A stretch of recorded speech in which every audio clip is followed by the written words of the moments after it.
The advice I would give to a student before the exam, the night before, would be to relax. Go and cook some tea, chop some veg, because all the hard work has been done. You've put everything in that you can. I always say to get a really good night's sleep.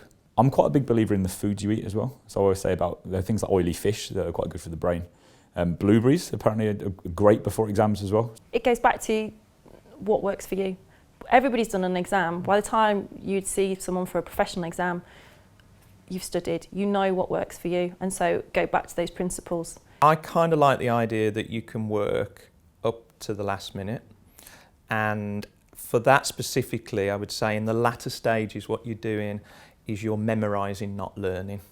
So rather than going over concepts and principles that you probably maybe not even understand, you're not going to grasp them on the night before the exam.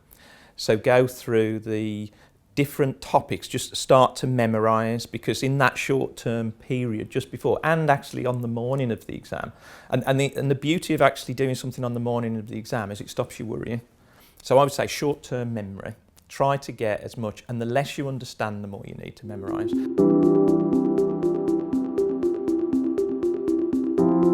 I think you just have to accept that, you know, the pass marks, obviously they vary from sort of 50 to 70%, but the idea of these exams is to build up your knowledge, but in the exam itself you're not expected to know 100% of everything. I would actually say close your books.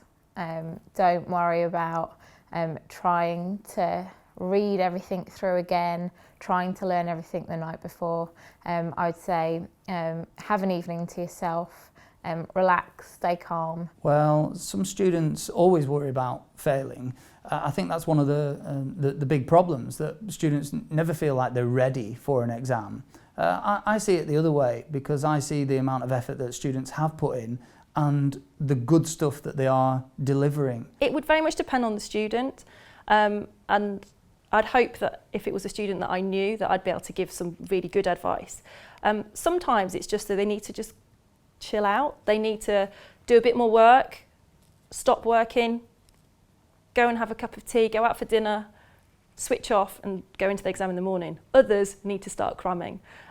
So it's trying to understand a bit about that student. It's not a one-size-fits-all. If the worry's going to start stopping you studying on the night, if the worry's going to stop you thinking about what the exam question is, then it's one, not helpful, and secondly, the way to relieve that to a certain extent is almost pretend you've failed. Right, so walk in and pretend you've failed and then just do the exam anyway. My top study tip for students would be to start early. These exams are very hard and there's a lot to get through. So the earlier you start going through those exams or going through the material means you're more prepared as you get to exam day.